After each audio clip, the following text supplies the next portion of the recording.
오늘은 주연후 마지막 주일이면서 예수님의 모습이 영광스럽게 바뀐 것을 기념하는 변화 주일입니다. 오는 17일 성의 수요일부터 사순절이 시작됩니다. 주연절과 사순절 사이를 살고 있는 우리가 예수님이 영광스러운 모습으로 변형되신 오늘 사건을 통해 예수 그리스도를 어떻게 바라볼 것인지, 어떻게 주님의 말씀을 듣고 우리가 따를 것인지 다시 깨닫는 은혜 저와 여러분들이 함께 누리기 원합니다. 먼저 예수께서 하나님의 영광스러운 모습으로 변형되시는 장소가 높은 산이라는 것이 인상적이었습니다.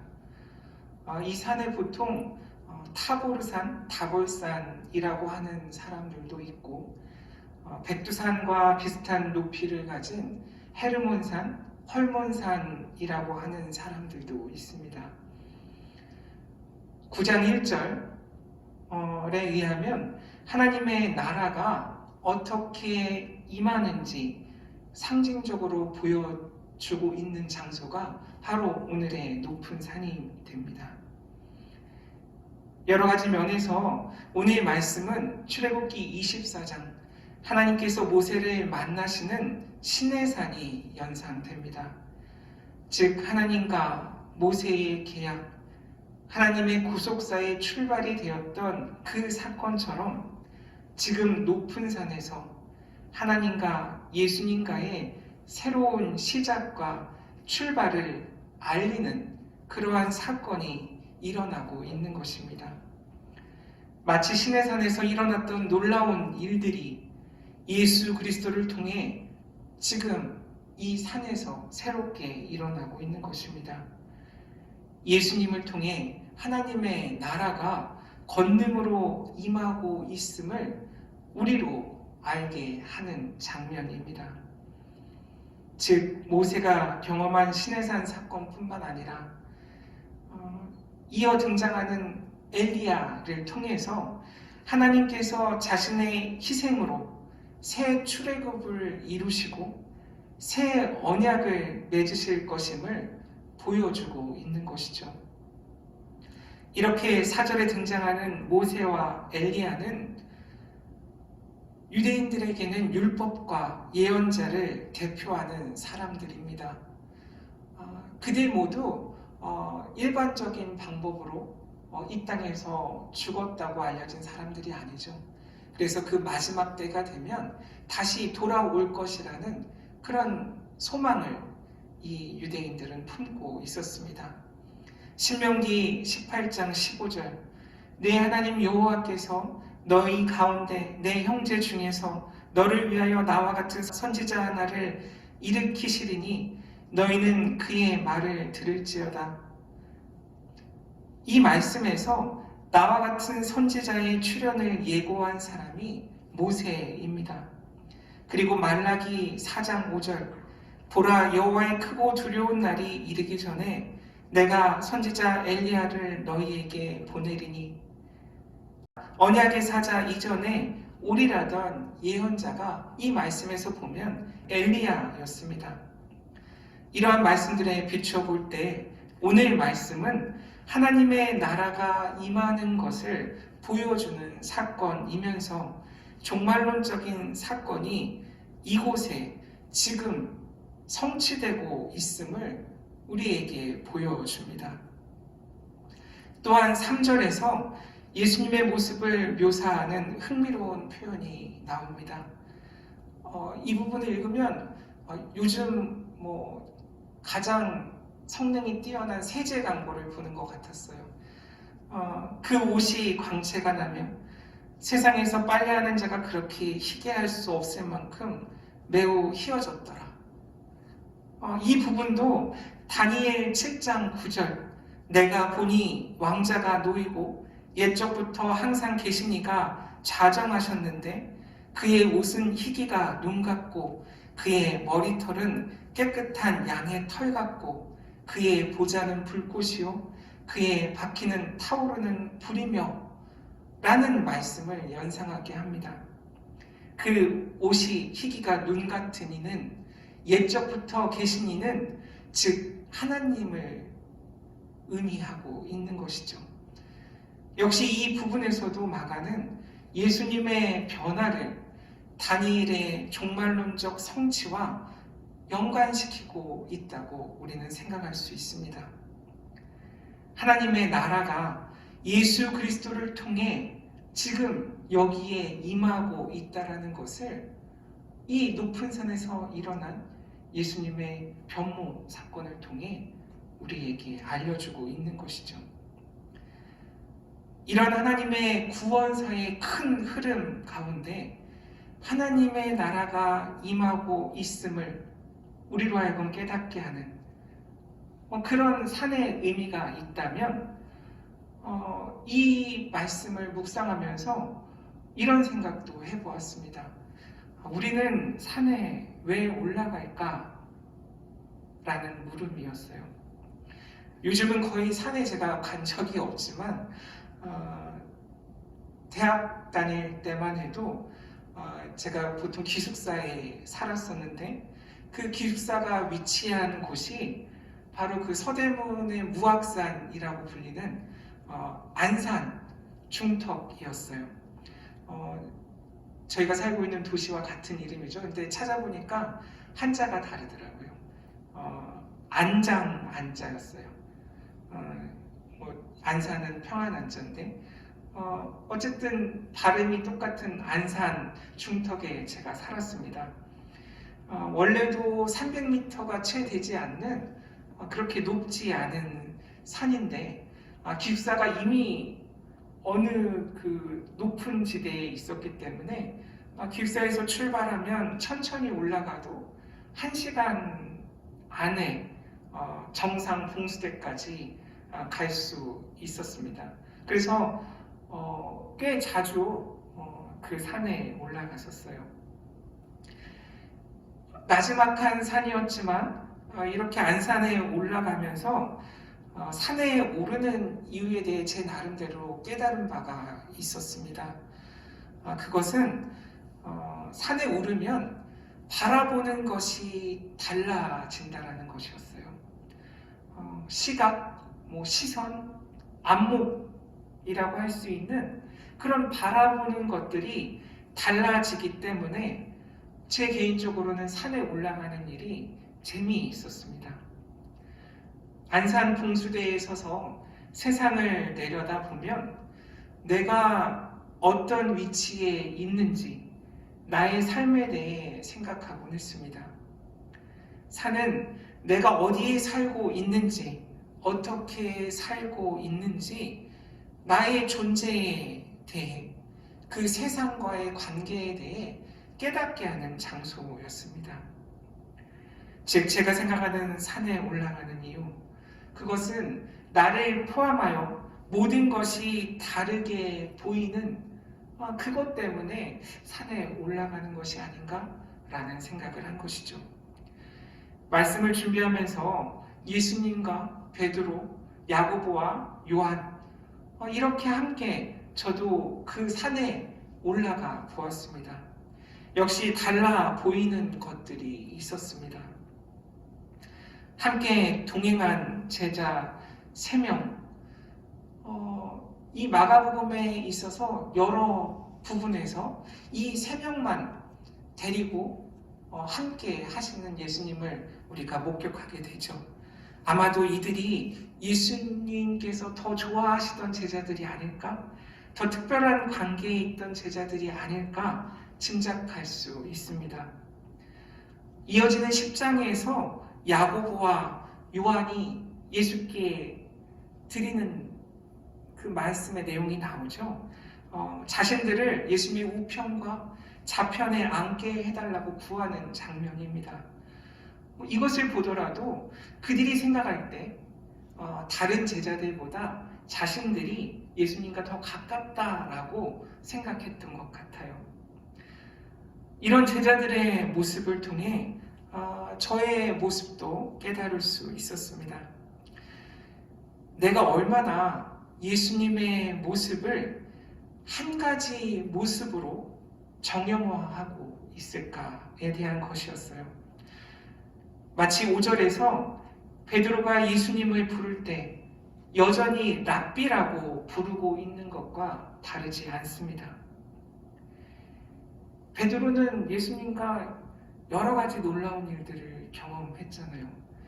바람과 바다를 잔잔하게 하시는 그 순간에도, 귀신 들린 사람들을 고치시고 아픈 이들을 치유하시는 그 현장에도, 야이로의 딸을 일으키신 놀라운 사건 그곳에도, 또 5,000명도 먹이시고 4,000명도 먹이시는 그곳에도 당연히 함께했던 제자였습니다. 바로 앞장만 봐도 8장에서 베드로는 주님을 그리스도로 고백하고 있죠. 그런 그가 그리스도이신 예수를 이런 놀라운 상황, 이런 놀라운 체험을 하면서도 제대로 보지 못하고 예수를 그리스도라고 바르게 부르지 못하는 그 장면을, 그 현실을 우리가 보게 되죠. 그 이유가 무엇일까? 그것은 내가 원하는 예수의 모습이 내 안에 굳건히 자리 잡고 있기 때문에 베드로가 여전히 예수님을 랍비라고 부르고 있는 것이 아닌가? 그런 생각을 하게 되었습니다. 10장의 야고보와 요한도 그들 자신의 시선으로만 예수님을 바라보고 있었기 때문에 예수님께 우편과 좌편을 구하고 있는 것이었겠죠. 그들도 베드로와 다르지 않습니다. 따라서 저에게 오늘 예수님의 모습이 변모한 사건은 예수님의 다양한 모습을 내가 봐야 함을 깨닫는 사건으로 다가왔습니다. 오늘이 변화주일이죠. 영어로는 트랜스피규레이션 선데이라고 이야기해요. 보이는 것이 트랜스된 거죠. 이 변모라는 단어 헬라어 성경에는 메테모르포테라는 단어로 사용됩니다. 이 메테모르포테는 영어의 메타모르포시스라는 단어와 같은 표현이에요. 즉 변모는 형체가 변화된다는 것이죠. 우리가 잘 알고 있는 작가죠. 프란츠 카프카라는 작가가 있는데, 이 작가가 카프카가 1912년에 쓴 소설 제목이 바로 변신입니다. 주인공이 벌레로 변하는 내용이죠. 이 변신이라는 작품의 영어 제목이 바로 더 메타모르포시스, 오늘 말씀드렸던 이 단어, 변모라는 단어이죠. 이 변모 사건은 그래서 예수님의 모습을 다른 관점에서 우리가 바라보는 사건입니다. 변화된 예수님을 바라보는 사람들이 예수님을 새롭게 이해하게 되는 사건인 것이에요. 예수님의 변모 사건의 의미, 그것은 예수님이 그리스도이시라고 고백하는 가운데 나의 삶과 신앙생활 속에서 얼마나 다양한 예수님을 우리가 만날 수 있을까? 여러 상황 속에서 새롭게 나와 그리고 우리와 만나주시는 그 예수님과 어떻게 동행할 수 있을까? 그것에 대해서 기대를 품고 생각해 보는 사건이 오늘 예수님의 변모 사건이라는 생각을 하게 됐어요. 다양한 예수님의 얼굴, 다양한 예수님의 모습을 바라보며 그 예수님을 알고 새롭게 고백하는 것이 오늘 말씀의 높은 산에서 영광스러운 모습으로 변형되신 예수님을 내가 삶 속에서 만나는 방법이구나, 그런 고백을 하게 되었습니다. 나는 어떤 예수님을 보고 어떤 예수님을 만나며 살고 있을까? 말씀은 우리에게 그것을 묻고 있습니다. 나는 예수님을 어떻게 바라보고 있는가? 이 질문에 대한 답은 결국 우리를 예수 그리스도의 십자가의 영광으로 초대하고 있다는 것이죠. 계속 말씀드리는 그 마가복음 1장의 내용들이 중요해요. 마가복음 1장 1절 하나님의 아들 예수 그리스도의 복음의 시작이라는 그 말씀처럼 우리의 삶 속에서 예수 그리스도가 어떻게 복음의 시작이 되시는지를 보여주는 전환점이 바로 오늘 말씀입니다. 이 마가복음이 쓰여진 그 원래 그 문건을 보면 뭐 띄어쓰기도 없이 쭉 써 있을 거잖아요. 오늘 이 본문이 사실은 마가복음 전체의 정중앙에 해당되는 부분이에요. 이때부터 이후로 예수님의 고난이 시작되잖아요. 또 1장 11절 예수께서 세례를 받으실 때 하늘로부터 들렸던 그 음성, 너는 내 사랑하는 아들이라 내가 너를 기뻐하노라 라는 그 하나님의 음성이 오늘 말씀에서도 동일하게 울려 퍼지죠. 마침 구름이 와서 그들을 덮으며 구름 속에서 소리가 나되 이는 내 사랑하는 아들이니 너희는 그의 말을 들으라 하는지라. 오늘은 이 7절을 통해서 예수님뿐만 아니라 제자들에게도 그 음성이 향하고 있음을 우리가 알게 됩니다. 그리고 이 말씀은 마가복음 15장 39절 예수를 향하여 섰던 백부장이 그렇게 숨지심을 보고 이르되 이 사람은 진실로 하나님의 아들이었도다 하더라.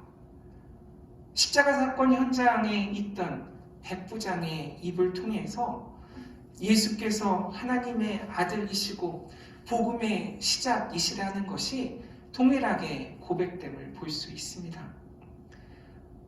이는 마가복음 1장 1절에 복음이 확장되는 사건이고 제자로서의 새로운 삶을 시작하는 한 사람의 삶의 현장에 울려 퍼진 소리였죠. 이런 고백을 하는 사람들이 점점 모여서 신앙 공동체를 이루고 있는 그 자리가 바로 교회가 되는 것이죠. 따라서 오늘 말씀을 통해 큰 은혜가 되었던 구절은 바로 이 7절이었습니다. 이는 내 사랑하는 아들이니 너희는 그의 말을 들으라. 마가복음 전체를 관통하고 있는 이 말씀이 특히 예수님의 고난에 앞서 하나님께서 직접 하신 말씀이라는 것, 주연절을 지나 사순의 때를 앞두고 있는 제자들, 그리고 지금을 살고 있는 우리들에게 하나님께서 주시는 위로의 말씀으로 제게는 들렸습니다. 내 사랑하는 아들 예수 그리스도와 너희가 동행해 주겠니? 예수 그리스도의 말을 듣고 따라 주겠니? 이렇게 우리에게 말씀하시는 하나님의 음성으로 들렸습니다. 더 나아가 마치 세례 받으시는 예수님께 하셨던 것처럼 우리들에게도 동일하게 말씀하시는 것 같았어요. 나의 생명의 말, 사랑의 말을 너희가 좀 들어보렴. 너도 내 사랑하는 자녀이다. 그러니 예수 그리스도와 함께 너희도 가렴. 그 길에 십자가도 있지만 부활도 있단다. 그 길은 영광스러운 길이야. 라고 말씀하시는 그 음성이 들렸습니다. 사순의 시기를 예수님 혼자 지나시지 않도록 우리를 부르시는 음성, 이 교회를 부르시는 하나님의 음성이 오늘 말씀 속에 녹아 있습니다. 이어지는 8절 말씀은 제자들 그리고 이 말씀을 함께 듣고 있는 우리들을 도망가지 못하게 예수님과 꽁꽁 묶어버리는 말씀 같았어요. 문득 둘러보니 아무도 보이지 아니하고 오직 예수와 자기들 뿐이었더라. 요즘으로 치면 다행히 5인 이상 집합금지에 저촉되지 않겠죠. 4명이 모여 있으니까. 이 말씀을 읽는데 사실 이렇게 읽고 싶은 유혹이 들었습니다. 문득 둘러보니 아무도 보이지 아니하고, 그리고 나도 너도 그도 이미 도망쳤고 오직 예수만 있더라. 이렇게 고난 앞에서 예수님만 그 길에 보내고 싶은 그런 마음이 들었어요. 이런 유혹이 내 안에 틈타면 틈탈수록 오늘 말씀은 오직 예수와 우리들이 함께 가야 하는 길이 분명히 있다고 우리에게 명확하게 이야기하고 있습니다. 요즘 같은 언론 환경에서는 쉽게 들을 수 없는 단어이지만 어느 일정 시점까지 보도 금지를 의미하는 엠바고라는 용어가 있죠. 9절에 이 엠바고가 등장합니다. 특이한 것은 시점을 명확하게 명시하는 것이죠. 인자가 죽은 자 가운데서 살아날 때까지 이 엠바고가 이어진다는 거예요. 이 말은 8절에서 오직 예수와 제자들만 남아서 함께 가야 하는 그 길이 인자가 죽은 자 가운데서 살아날 때까지임을, 즉 예수님의 십자가와 부활 사건에 동참하는 자들이 예수님과 함께 그 길을 가는 제자들임을 깨닫게 하는 말씀이죠. 우리는 2021년 그 어느 때보다 이 고난이라는 것에 대해 더 깊이 묵상할 수 있는 사순절을 살게 될 것 같아요. 그런 사순절이 우리를 기다리고 있습니다. 사순의 시기에 앞서 이러한 영광에 이르는 방법에 대해서 오늘 말씀은 우리에게 이야기하죠. 이러한 영광에 이르려면 예수님과 함께 변화산을 내려와서 예수님과 함께 갈보리 산으로 올라가야 한다는 것을 이야기하고 있는 것이에요. 그것을 깨닫고 결단하는 저와 여러분 되시길 주님의 이름으로 간절히 축원합니다. 아멘. 하나님, 주님과 동행하겠습니다. 주님과 동행할 때 그 자리가 기쁜 소식의 시작이 됨을 저희들이 고백하기 원합니다. 주님을 통하여서 하나님의 나라가 지금 여기에 임하는 그 놀라운 순간을 저희도 경험하기 원합니다.